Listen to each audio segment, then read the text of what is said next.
I think sometimes appraisers look at attached dwellings, right? And in this situation, they're saying, okay, it's an attached dwelling, a side-by-side that has a common wall. Is it a condo or is it a townhouse?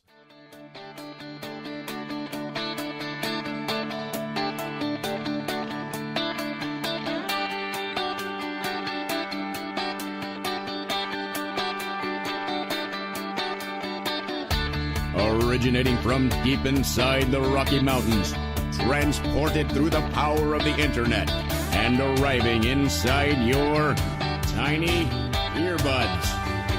It's the Appraiser Coach Podcast. Minisode. There is a common misconception out there that a house, a property, if you will, is either condo or a townhouse. And how do you tell the difference between the two? Let's talk. I want to pause here and remind you that we are sponsored by ANOW Software. ANOW, of course, is the ability to keep track of condos, keep track of townhouses, really keep track of everything in your office. Go to anow.com/coach and you can sign up and receive the All-Star team for 3 months free.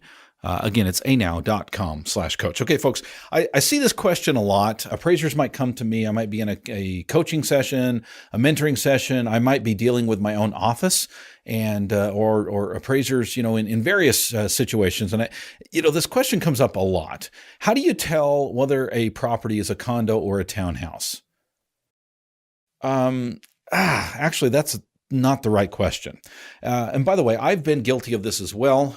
In my early days of trying to figure things out, I got the impression that, let's just lay it on the table. Let's just be, let's just be crude about it, if you will, and just put it out there. I think sometimes appraisers look at attached dwellings, right? And in this situation, they're saying, okay, it's an attached dwelling, a side-by-side that has a common wall. Is it a condo or is it a townhouse? Okay, do you understand the problem with that question? Because you're not talking apples to apples.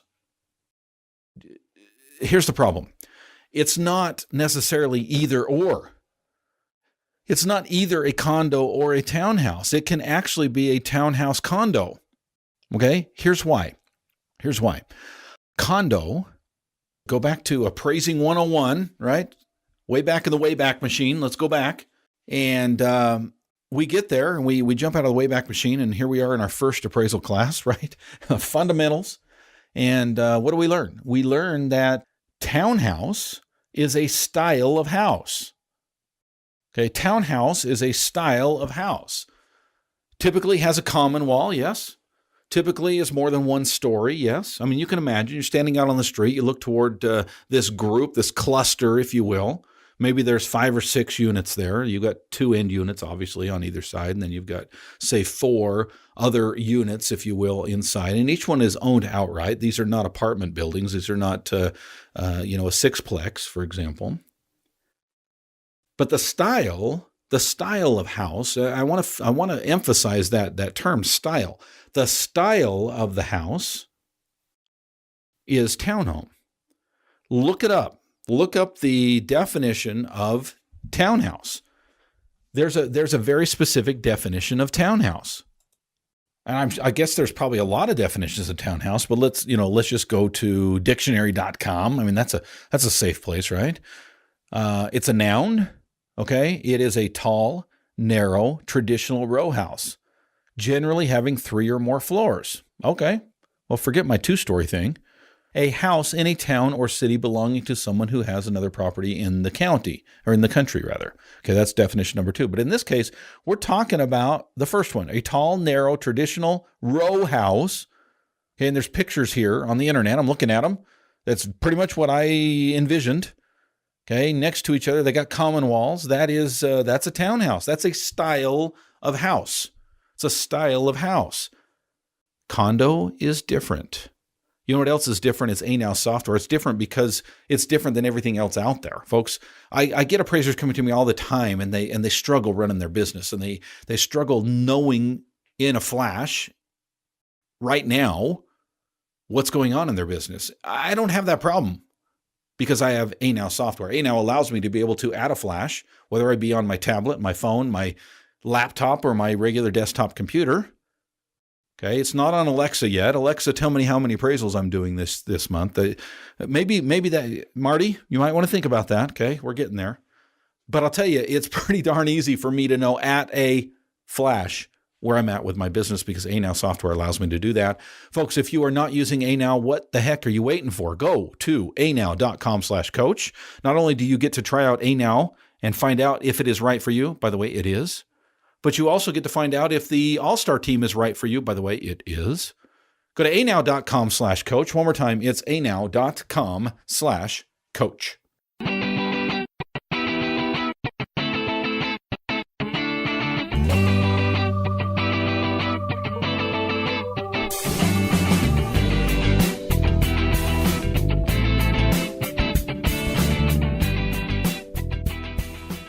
All right, folks, we are back. We're talking about this question that sometimes comes up with appraisers. And you know what? I've done it myself. We get confused sometimes. We start thinking down. And I think sometimes when you just point it out, they're like, oh, yeah, duh, slap their forehead. What was I thinking?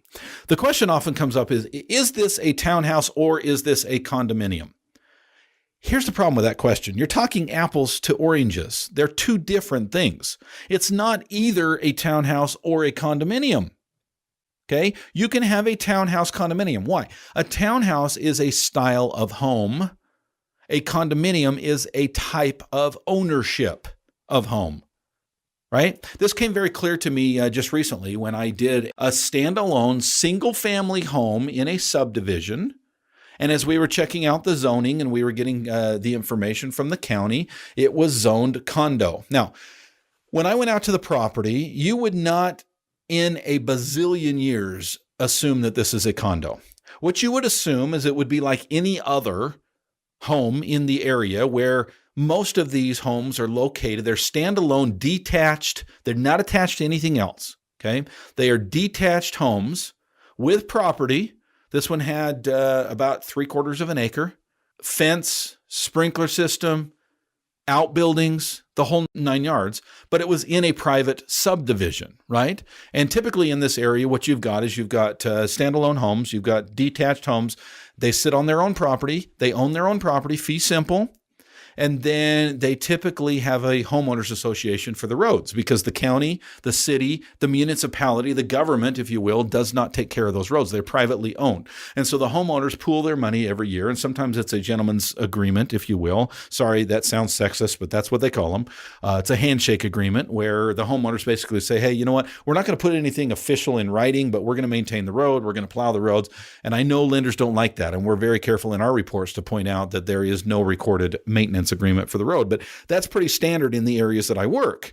Some of you don't work those types of areas, but I'm telling you, in a rural county, and I work a lot of rural counties, okay, this is very, very common. In fact, all of the subdivisions in this little area that I'm referring to in this example are like that. Every single one of them, the county plowing of the road and maintaining of the road stops at the gate.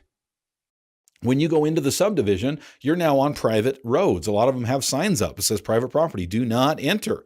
I love those, by the way, for comp photos. Those are always fun. No, I don't cross the boundaries. I take a picture of the sign and upload it. Okay.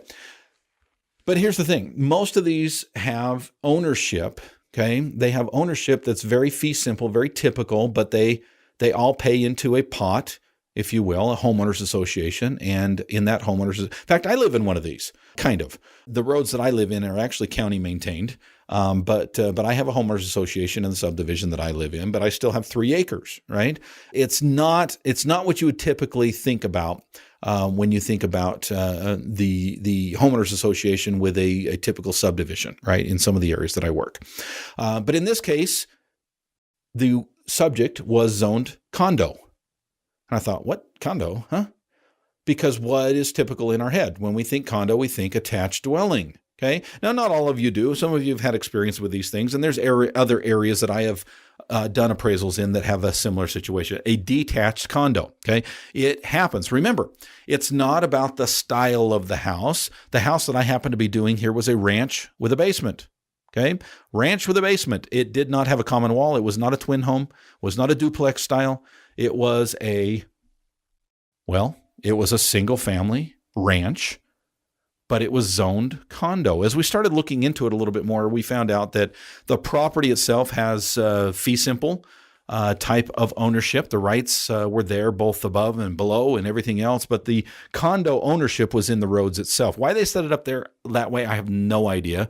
Completely threw everything off and caused me a lot more work and pain than it was needed. But I bring it up because I want to make sure that we make it very clear that condominium is a type of ownership. Let me read to you again from dictionary.com. Number one, a building or complex of buildings, and that's usually what we think about, by the way, complex of buildings, but get that out of your head, okay? A building or complex of buildings containing a number of individually owned apartments or houses. Each of the individual apartments or houses in the condominium complex, the system of ownership by which condominiums operate, in which owners have full title to the individual apartment or house, and an undivided interest in the shared parts of the property. You remember this from Appraising 101, okay? They have full ownership of their house or their dwelling, if you will. Sometimes that includes what's underneath it. Sometimes that, in the situation that I'm telling you about, includes ownership in a property, but then they also have ownership in, say, a common area, whether that be a hallway, a staircase, a parking lot. In this case, it was the roads in a common area. Okay. But please, folks, don't mix up condo and townhouse. They are not apples to apples. This question that comes up often of, hey, is it a condo or is it a townhouse? Well, maybe it's both. What you should say is it a condo or another type of ownership? That's really what we're talking about. Is it a condo or is it a different type of ownership? Because condo, remember, is ownership, and townhouse is a style of home. And you can have a townhouse that is a condo, and you can have a townhouse that's not a condo. Again, it's the type of ownership. It's the type of ownership where the townhouse part of it is the style, just like you have a ranch style or a colonial style, or a traditional style, or what have you style. All right, folks, hope that helps to clarify a couple things. This question that often gets thrown about, is it a condo or a townhouse? Wrong question to ask. It could be both. Hey, folks, I'll tell you what else could be both. You can be both a good appraiser and a great business owner. How do you do that? I'll teach you every single month in the Appraiser Academy. Hope you'll join us. Go to theappraisercoach.com/memberships. Check it out. There's a welcome video in there. Tell you a little bit about the Academy and what it's all about. Hope you'll join us. Again, it's theappraisercoach.com/memberships. You've been listening to the Appraiser Coach podcast with Dustin Harris. If you like what you hear, please give us a 5-star rating and post a short review on iTunes. For more in-depth insider information on how you can make more money as a real estate appraiser, visit theappraisercoach.com and sign up for the All-Star team today. Thanks for joining us. And now, get out there and create some value.